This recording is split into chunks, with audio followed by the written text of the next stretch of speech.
Joining us now live via Skype, this guy is absolutely a gem. His name is Andrew Marcus. He's a filmmaker. There's a documentary out there called Hating Breitbart. Don't be fooled by the name. If you love Andrew Breitbart, you need to see Hating Breitbart. Here is the director and the man who made the film. Look how happy he is. Andrew Marcus. How are you, Andrew? Wow, what an honor to be there. By Skype, I wish I could be there in person. Well, we wish you were here in person too, but we'll take you by Skype. We're thrilled to have you. And you made one heck of a movie. And I'm only sorry that I ended up on the editing room floor. Oh, listen, your footage is priceless. We're going to get to it, Melanie, I promise. Someday. Well, talk to us listen, I was just the luckiest guy in the world to be able to follow Andrew Breitbart around and the team of patriots that he assembled. Some of you are in that room right now. And so, we put together Hating Breitbart, just as, we were just, like I said, just the luckiest to have the opportunity to tell Andrew's story and tell the movement story. And now I'm lucky to be, here talking to you, about Andrew's dedication to the troops and dedication to Troopathon. Of course, he was incredibly connected to Troopathon and supported it every chance he had. Hey, Andrew, I wrote about this morning at Breitbart News. Can you tell us a little bit about the view outside Andrew's living room window and how that inspired him every day to fight the way he fought for this country? Yeah, outside Andrew's living room window was the National Cemetery in Los Angeles. And he would see people, he talked about that there were some people that he knew who had gone to serve that came back. And are now there.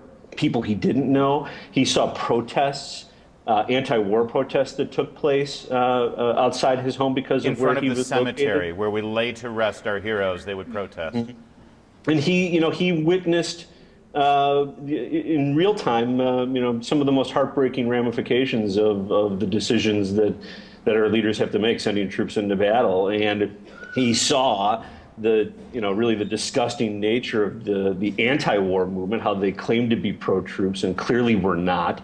They came right by his window because of where he lived. And so he was, exposed firsthand to something. And of course, Andrew Breitbart, like most things that he saw firsthand, he took it to heart and it really affected him.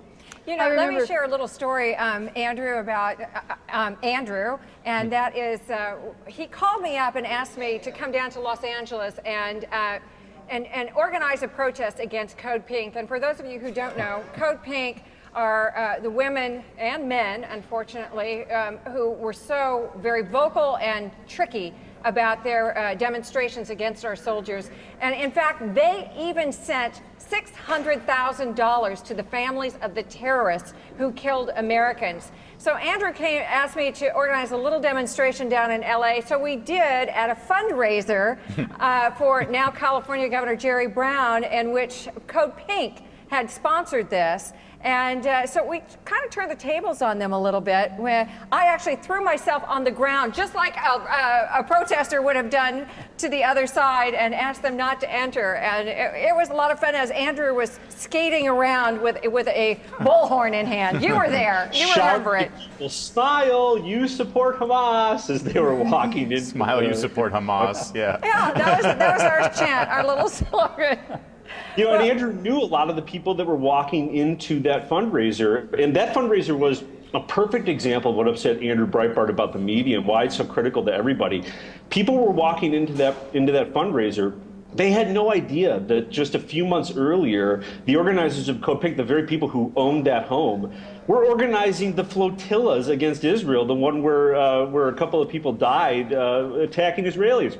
Andrew knew people walking in that house, wealthy elderly Jew after wealthy elderly Jew, people he knew he broke bread with. Yeah. And he knew that they would never, ever have supported Code Pink or any group like that had they known what they were about. And it's the mainstream media who refuses to educate anybody about these things. And that was one of the things that really incited Andrew Breitbart. Yeah, I think that was one of the things you remember. I was actually in Iraq when that happened, or I would have been there too. But Andrew reached out to me and said, don't you have some interactions here with Code Pink? And my first trip to Iraq, when I came back, we had been at Berkeley confronting the city council there, who told the Marines they were unwelcome, unwanted intruders. And I had Jody Evans, who was at that fundraiser, came up to me and told me that if my son was stupid enough to go to Iraq, he deserved to die. And this is the same people that take the $600,000 and gave it to the freedom fighters, and yet a real hero who fought for them. They said he deserved to die. They're just some wicked, sick people. Jody Evans was a $100,000 money bundler for Barack Obama in the first election cycle. I mean, they're all good friends. Yeah, they're not a good group of friends. They're not soaring with eagles. Yeah. Well, Andrew, thank you very much for joining us. We appreciate it. And more than that, we appreciate the fact that you're keeping Andrew Breitbart's memory alive with this movie. And we recommend that everybody go see it. Yeah, how Hey, can people listen, get thank the you so much. movie real fast? I have to throw out, I want to sponsor, I'm going to match. If you can get 10 people, 10 orders for platoon packs, I will match those 10 orders. Awesome. All right. Thank Thank you. you. So, Thank you, Andrew Thank Marcus. you. get those platoon packs going. There you go. Thank you. Awesome. God bless you. All right, so we got to keep track now. And he of the doesn't have to platoon give a packs. China pattern for that. That's huge. Thank you, Andrew. Thank you. All right, Welcome. we Thank have you. a tribute to our friend Andrew Breitbart that we've been obviously remembering here with Troopathon because of his intense participation with this event for well, almost the entire time. So please watch this and think of Andrew and as well. And then pick up the phone.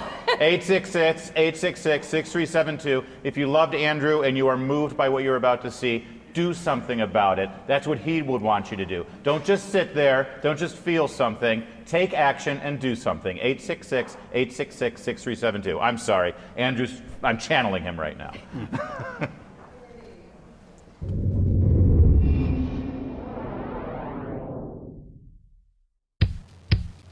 I'm American made. I got American parts. I got American faith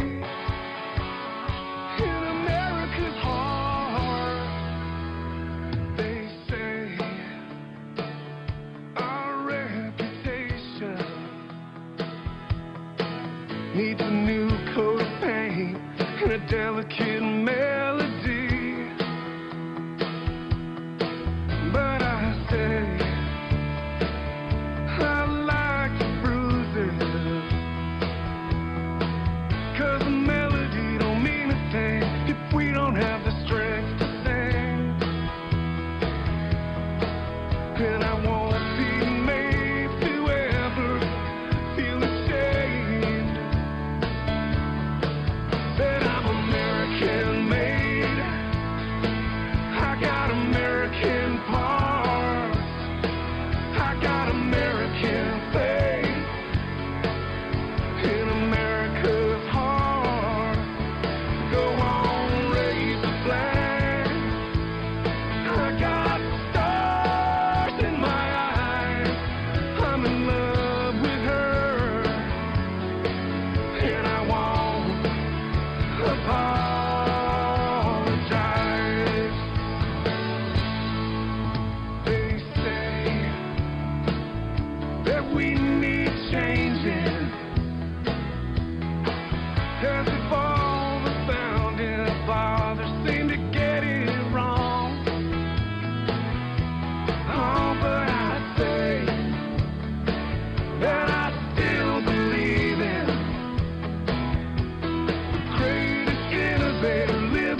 shine.